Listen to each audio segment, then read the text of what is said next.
When I laid eyes on the Jaguar XFR-S at the LA Auto Show, I thought to myself, God, I have got to get some time in that thing. Almost 2 years later, I'm finally here at the AutoGuide.com test track, ready to give its rear tires a serious workout.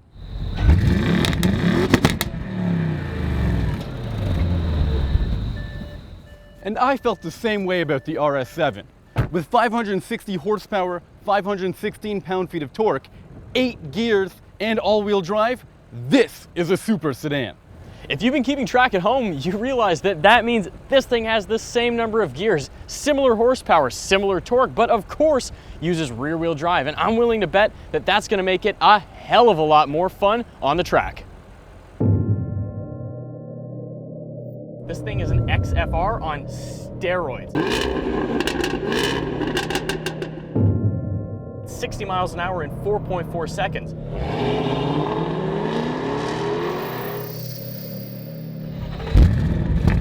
This is a really well-balanced car.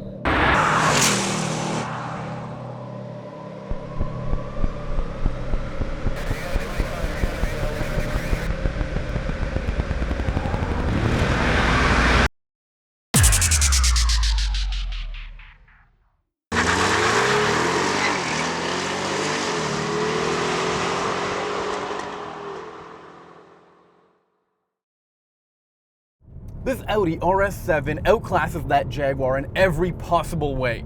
This twin-turbo V8 makes more power, makes more torque, and all of that hits the ground through a rear-biased all-wheel drive system.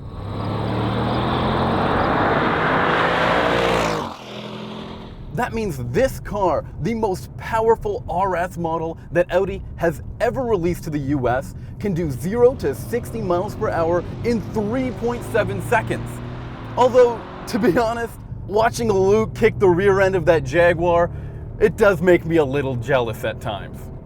But at least this is a sophisticated car with lightweight materials. 20% of the body is made of aluminum to keep weight down. And I have a modern engine, which uses direct injection, turbocharging, and even cylinder deactivation to keep fuel usage to a minimum.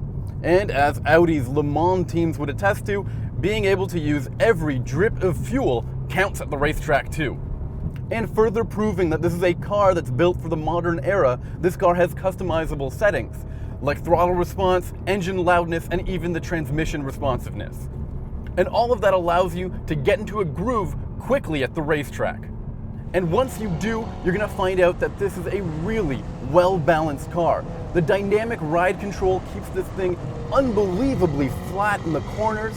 And if there's one criticism I have to give, it's that the steering isn't as direct as it is in the Jaguar. But it's a small thing to gripe about.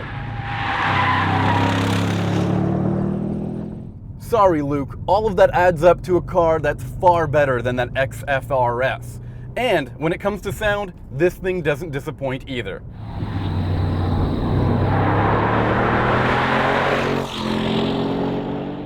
Okay, so first things first, this thing is an XFR on steroids. It makes 502 pound-feet of torque, and it hits 60 miles an hour in 4.4 seconds. But those are all straight line acceleration figures, and we're about to come into turn one, where really a car that weighs 4,400 pounds, the most important thing is cornering grip, and remarkably, this car actually has it. Part of the reason for that is that both the front and the rear springs are 40% stiffer than the regular XFR.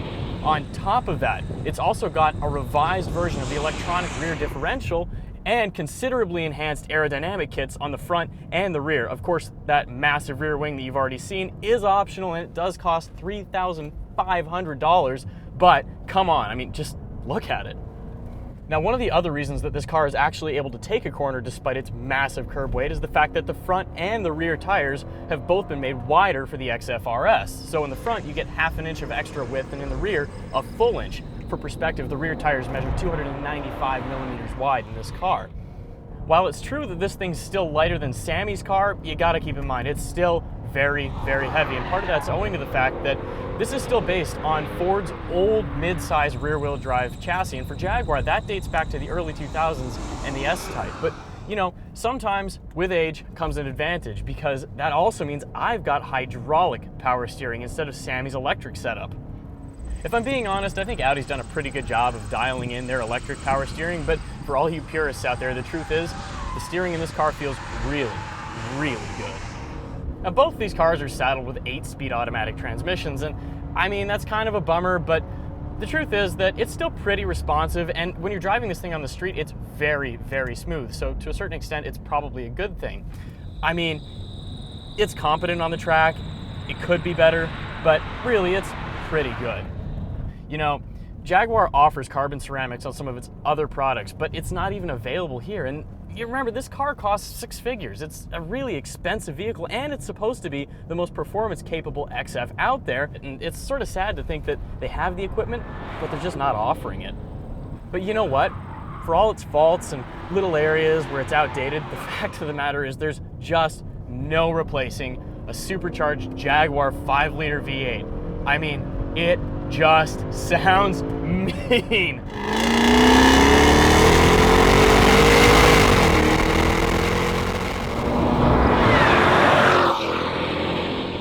The Jaguar looks menacing. It sounds like a fire-breathing dragon, and it is so much fun to hoon around a track. Yeah, but the RS7 is more technologically advanced and has more premium convenience features like adaptive cruise control. Plus, it's a sport-back body style, which means it's more practical. Yeah, okay, but exactly how much of that mattered on the track today, Sammy? Well, not much. But look inside the Audi and you'll just fall in love. From those stitched leather seats and those pinstriped accents. And you just know it's a premium car. Premium schmemium. Exactly how much did your car cost? Remind me? Well, about $134,000. Right, okay, so that means that I have 30 grand in walking around money if I buy the Jag the way we have them configured today. And to remind you, my driver's seat is also more adjustable side to side, which for a pencil skinny guy like me makes all the difference. It's a better car to sit in on the track. Oh, and as far as I'm concerned, it's just as ornamental as the Audi. Well, say what you want, Luke. The Audi RS7 managed to put down a 120.5 on our racetrack. What did the Jaguar do? Yeah, okay, you got me there. The Jag pulled a 122.2, which means that the Audi is faster. So that confirms it. The Audi RS7 is therefore a better car. Now hang on a minute, I'm not so sure that it's necessarily better. Keep in mind, the Jaguar is less expensive, it's far more hoonable, and one more thing, in 2014, Jaguar only offered 100 of these puppies in the US, which means that it's also the more exclusive.